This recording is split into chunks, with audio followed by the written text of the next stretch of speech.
Okay, we'll close this first day of Tech Spirit Barcelona with a question that goes straight to the heart of our ecosystem. What's next for global tech hubs in Barcelona and Catalonia? With more than 160 tech hubs, these are figures published by Acció, and a growing concentration of global talent, Barcelona and Catalonia have become strategic nodes on the world's innovation map. But what comes next? What will define the next wave of growth, competitiveness, and global positioning? We'll be debating this with Laura Sancho from Schneider Electric, Marc Ferre Hausmann from Deloitte, Susanna Kamph from Xplore Studio Barcelona, and Akshay Bharadwaj from Socialpoint. Moderating this panel will be Mireia López from Acció, someone who works every day to connect global ambition with local opportunity. The floor is yours.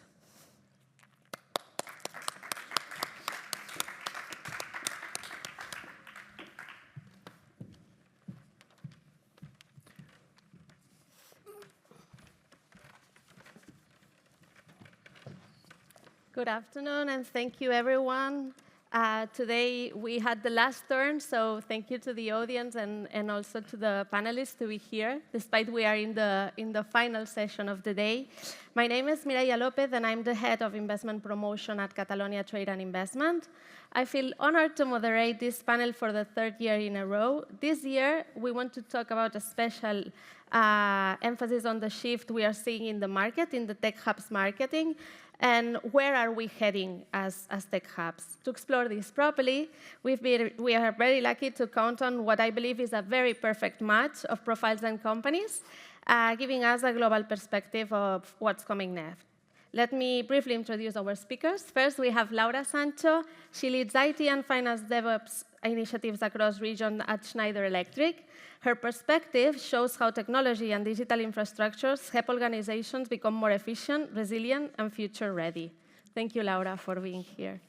Then we've got Marc Ferre. He's a partner at Deloitte with over 20 years of international experience in business transformation across finance, supply chain, and corporate functions.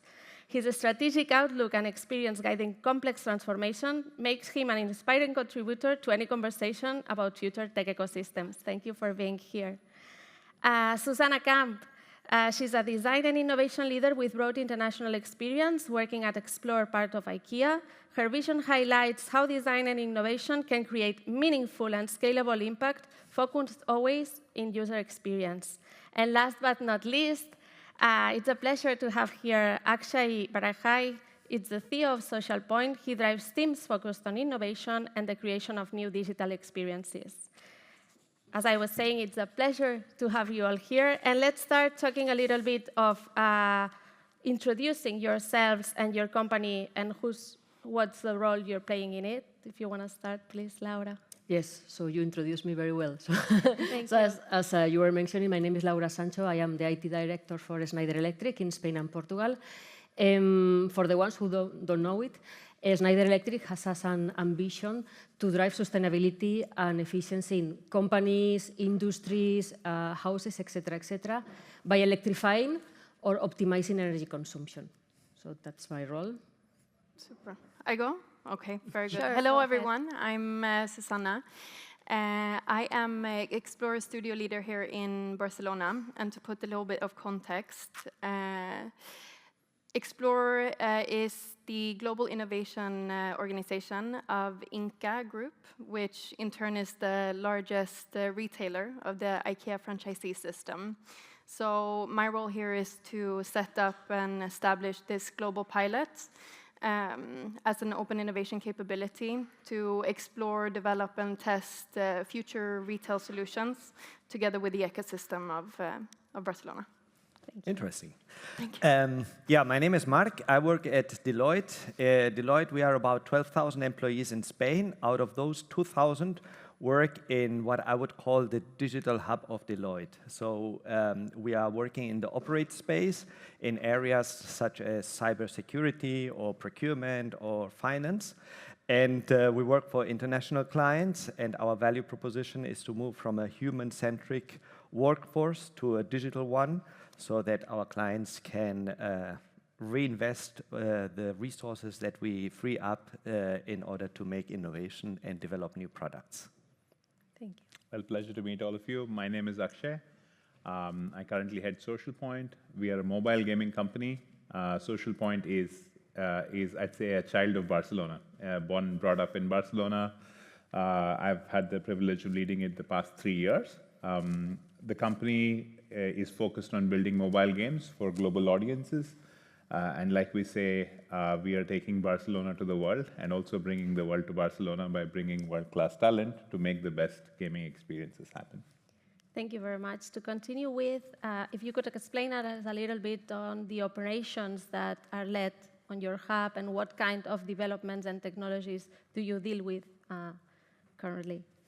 Yes, so I start. So in Schneider, we have implemented what we call follow the sun strategy. So you know Schneider is a big corporate company. So as I said, we have implemented what we call follow the sun strategy, which means that does not matter the hour it is or the day of the week, there is always an IT hub with people supporting the operation all across the world. Because we have factories working 7 days per week, 24 hours per day, so we always need to have somebody supporting. So this is why we have 6 hubs, 2 in Americas, 2 in Europe, and 2 in Asia Pacific. So in Europe, we have Paris, Grenoble, and Barcelona. It's the second hub that we have in Barcelona. We are more than 700 people here in Barcelona from all the digital competencies you can imagine, because our intention is to be a transversal hub. So we can have, you were mentioning, Marc, on cybersecurity, so we have a big pool of people expert in cybersecurity, where we deploy cybersecurity competencies for all the company, data, cloud computing, customer experience. We are now entering in AI. Hopefully, we will talk about this one later on. Yes. ERP, like SAP for HANA public cloud, etc., etc. So many competencies that we deploy for all the company. Perfect. And what we do, I mean, we are a very small, it's me and 2 other people in my team, satellite organization of the global organization. So what we do is that we work towards our 4 global innovation portfolios, which are future retailing, future business concepts, future company capabilities, and then big shifts, more looking at automation and other enabling capabilities. And as I said, this was a pilot, but what we quite quickly understood that we needed to do, because the portfolios, they're very broad. You can do basically anything in that. So what we needed to do was to kind of funnel down the focus of what we should focus on here in Barcelona. And this was a very collaborative and organic journey, where simultaneously, while we understood what Barcelona is very good at and what is relevant for the market for IKEA in Spain, what we are focusing on now is future retailing, on retail experiences, and what should be the future of loyalty and engagement. Then it's also future business concepts, focusing a little bit now in the beginning on the B2B segment, and then anything connected to AI automation. Can I ask why you decided for Barcelona? Because of the ecosystem. No, it was a very nice balance of everything together, where we have a strong organization here in the market, and we got kind of the task from our board to see how we can expand the business. And we were looking outside and realized that there's this amazing ecosystem outside. So we decided to co-create together with the ecosystem to shape the future. And with which other cities were we competing at the end? Well, the pilot was here, and then now, actually, it's already decided after 6 months, which we're very proud of, to scale to other countries. So we're looking at Copenhagen, and then probably somewhere in Asia. We'll talk also about the ecosystem afterwards with you, Susanna. What about you, Marc? What was the question? I forgot. What are the technologies and what is especially your hub doing here, like briefly? Yeah, as I mentioned before, 12,000 employees in Deloitte Spain, about 2,000 working in the operate space, covering a large variety of aspects like cybersecurity, SAP for HANA implementation, developing digital assets so that we can automatize or digitalize operations in the supply chain across the globe. So at the end, we are trying to use the talent and our digital assets out of Barcelona, out of Spain, to serve clients on an international basis. Great, thank you. What about your business here? For us, it's three things. Socialpoint, like you know, is a mobile gaming company, which means that we create all the aspects of building a mobile game happens here. So we are a full stack company, which means engineering, product, game design, user experience, art. All of these teams sit here in Barcelona, and we create the whole gaming experiences that happen all in Barcelona. Since we've had our own history from Socialpoint being an independent company to now being acquired by Take-Two and now being a part of the Zynga family, we also have the leadership for the Zynga EMEA region based out of Barcelona, which makes Barcelona a more important location for us. We also have some of the infrastructure around IT, finance, workplace experience, etc., centrally based out of Barcelona. So overall, we are 350 people here, and it continues to become a strategic hub for us across Europe. Thank you very much. As we were mentioning or introducing, and our colleagues from other tech hubs were also commenting in the previous session, there's been a switch and new technologies coming in. Since we have two people here that have been involved in the sector for many years, I would like to ask them, and this is for Marc and Laura, have you seen the evolution of tech hubs? What were tech hubs 15 or 20 years ago here in Barcelona? How did we start it? And how do we foresee the future of this business here in Barcelona, since there's a lot of competition? We heard about AI also in India. We heard about other locations, the kind of technologies, commodities, not a little of the past and some future vision. So I've been working in Barcelona for more than 20 years now. So when I first joined Barcelona, I don't think there was even a tech hub as such. I came here to work in, first it was Accenture, then it was Schneider. I think we have evolved a lot. And when you see the number of new companies coming, startups, big companies, all size, the number of people, local and as well international people coming, I think the attraction that Barcelona as a city has is amazing. And what I would highlight as something that for me makes the difference is the fact that we have arrived at a point of maturity in which the hubs, at least from my perspective, then you will tell me, Marc, we are starting to take decisions for all the company. Yeah. So we are at a point of time in which people has grown. We have people senior in the organization based here, taking a strategical decision I was mentioning to you before about cybersecurity, data, etc., etc. In Schneider, for example, we have people here who is deciding how we tackle cybersecurity in all the company. So for me, this is a big evolution, first as a hub, and second as a community of hubs, because we as a group, I think we have evolved as a team all together. So for me, this is making the difference. For me, the big challenge is how we, and we were discussing this before, how we continue attracting people and making sure that people is not leaving, what we make different so that we, people love to stay with us and they don't go somewhere else. And we were discussing as well about something that is more operational, which is accommodation, how we make sure that we are able to cope with all the newcomers and they have a proper place to live. So that's my perception. I don't know, Marc, about you. Fully agree. So at the end, if you say what is a digital hub, is centralizing activities that are done either out of one location for the whole company. Before we called that service center, then we would call that GBS, then we call it digital hub, now we call it GCC. So there are a lot of different names, but in the essence is the same. And there has been an evolution of activities that we are doing before, where we were a little bit more following what others were deciding. Now we are a little bit more in the decision-making process. For me, it's still not yet there where we should be. Still a room to make it. Secondly, this is a very good example. No, we are attracting also talent from the world to lead positions, which is, I think, very, very important. Third, future outlook, and I will be a little bit provocative. Go ahead. Well, I will ask, who has done a prompt? Who has prompted an agent?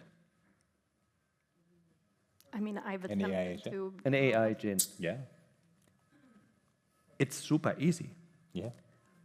It's super easy. So I do not know if we have a lot of technological guys here. I'm not a technological, don't have an IT background, but it's even, I can prompt an agent. And if I can do it, believe me, everyone can do this. And this has a huge implication for the digital hub. Because now, what I perceive is content is much more important than the tech skills, while in the past it was the opposite. We were relying a lot on the tech guy to automatize, to digitalize. But the technology has become so easy to use that the important thing is to know the content, the functional expertise. And do we have in all these digital hubs sufficient knowledge, sufficient functional expertise to combine both worlds?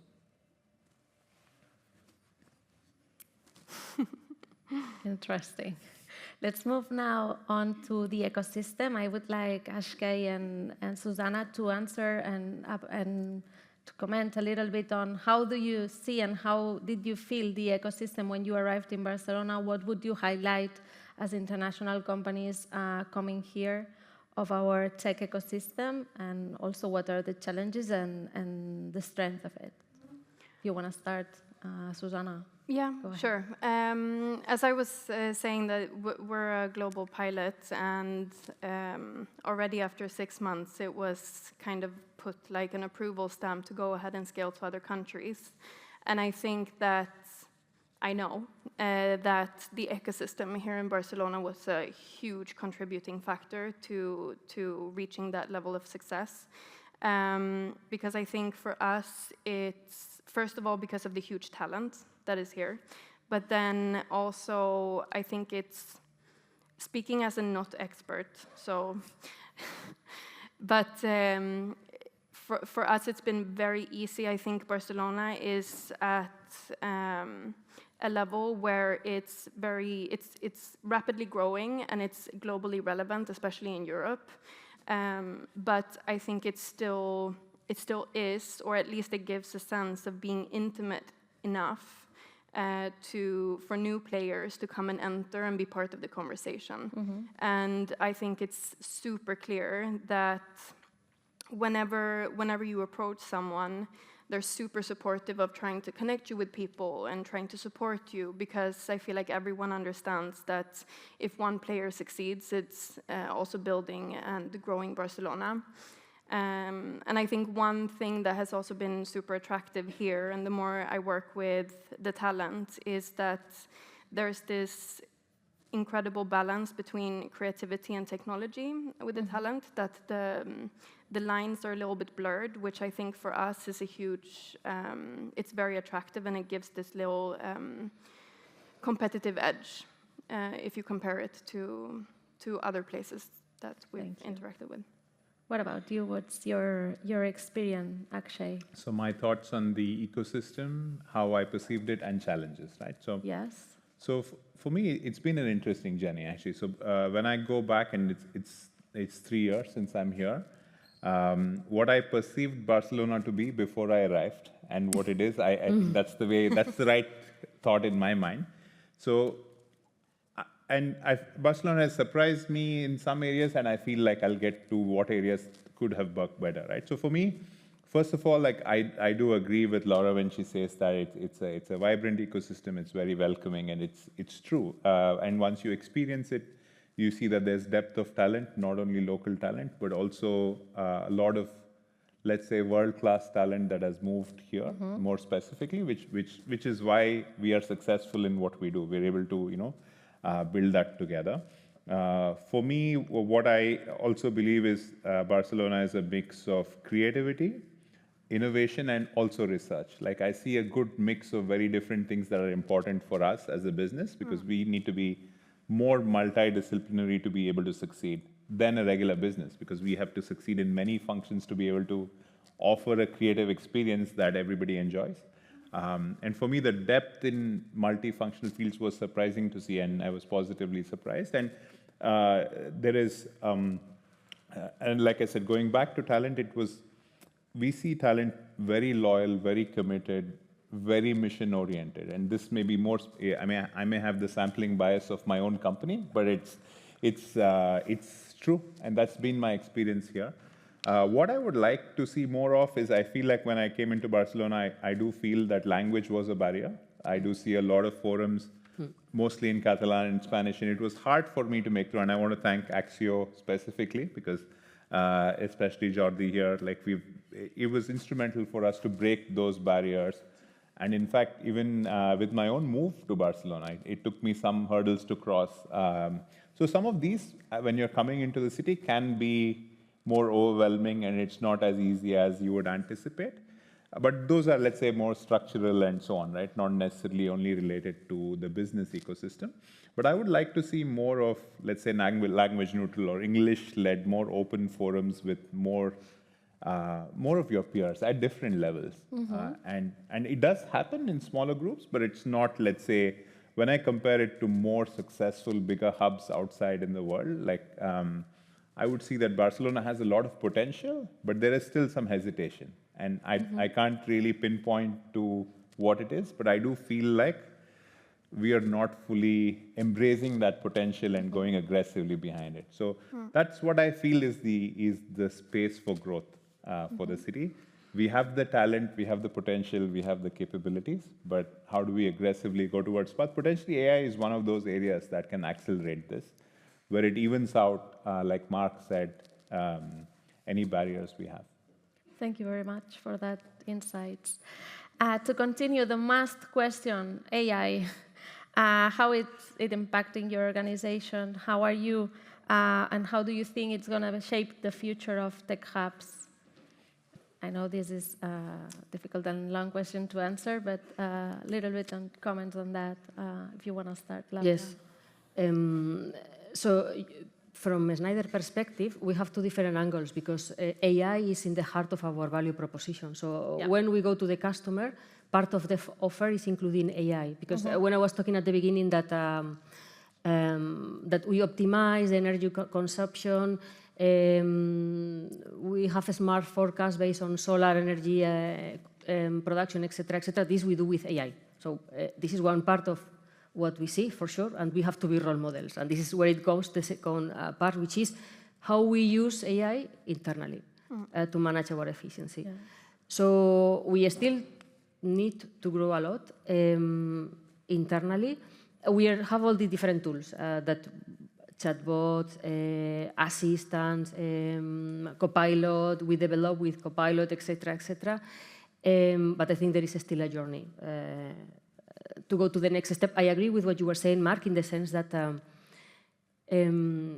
probably what is going to happen in the next year is that we will need people with more business acumen to understand what is the goal of what you are trying to deploy. It's not IT for IT, it's IT AI for a purpose, business purpose. What is the reason behind? Plus soft skills that I'm always talking about, they are going to become more and more important. So flexibility, able to work in complicated ecosystems, leadership skill, etc., etc. I think this is going to become more and more relevant in the near future. Sure. What about you, Susanna? I mean, AI is undeniably part of every conversation globally right now, and of course, we're no exception to that. So, of course, it impacts the way that we look at the future, and I think in Xplore, we are using it more as an enabler to kind of support us in innovating the way that we innovate. This exact same thing that you were saying, Laura. And rather than looking at, okay, let's develop something in AI. It's more as an enabling tool, right? But then for a company like us with the magnitude that we have, I mean, the transformation to fully reach like the end goal, which we probably will never be, because when we reach there, it's another goal, right? But it takes time, and it's not done overnight. But it's super clear that what we want to do is increase the value-adding parts of the operations, and that's where we focus. It's also, I mean, looking at retail, a lot of parts of retail is still today very manual, and we have coworkers asking us continuously for tools to help them improve their everyday work, and AI is a fantastic enabler to do that, to support coworkers to really focus on what matters, which is supporting the customers. And then also with talent acquisition, I think it's not, and now I'm only speaking for me and Xplore, not IKEA, because it's a little bit different in what we do, but I mean, I don't think that, I would say going forward, we're looking at people, you know, who know how to work with AI and who are curious to learn about emerging technologies, because that also says a lot about the mindset of the individuals. And I think it's the mindset and the curiosity to learn is equally as important as competences and capabilities. For sure. Yeah, two ideas. So the first one, I joined Deloitte only 6 months ago, okay, before I was working in the industry. And I feel privileged because how I perceive it, and this is my personal opinion, is that all the companies for which you are working for are going to use agents that companies like Deloitte are going to develop. Any business process of your company that you want to automatize, you will come to companies like Deloitte. We will have the agent already developed and adjust the 20% that is special to your industry or to your company. But 80%, it's already developed. And we are doing these type of things as we speak, no? And this is the competitive advantage. It's not because we are smarter or we are more beautiful. It's because we have this competitive advantage. So first idea, I feel that I'm privileged now because I'm in the space, in the place to be. Second idea about the digital hubs, as mentioned before, try to prompt an agent is super easy. Content will be king. So now digital hubs, personal opinion, has a crossroad. They can decide either I remain with IT, waiting AI to disrupt me, or I try to use AI to expand functional scope, partner with other areas of the companies, and try to convince them that they should bring other type of jobs, other areas to Barcelona, so that you can bridge the technology and the functional expertise and generate value out of it. Thank you very much. Thank you. A lot of good thoughts, and they definitely overlap. I feel we are all, leaning towards the same direction. Yeah. And I'd like to share like our own personal experiences, if that's of value to this audience, right? So for us, what we see is what I call democratization of creation, the creative process, right? One of the hardest things to do in our industry was to understand what the creative process is from a technology, product, game design, art. There are so many of these disciplines that take many years to master and very specific skill sets to learn. What AI has done a little bit and will continue to do is shrink that learning time frame and potentially never needing to learn it, right? So, the reason I use potentially is because some of this is not, let's say, tested and proven, but I do see a path to it. So what we, as a philosophy, what we have adopted as a company is that we want to have changes both top-down from a company lens and bottom-up from an employee lens, right? So we are trying to do both.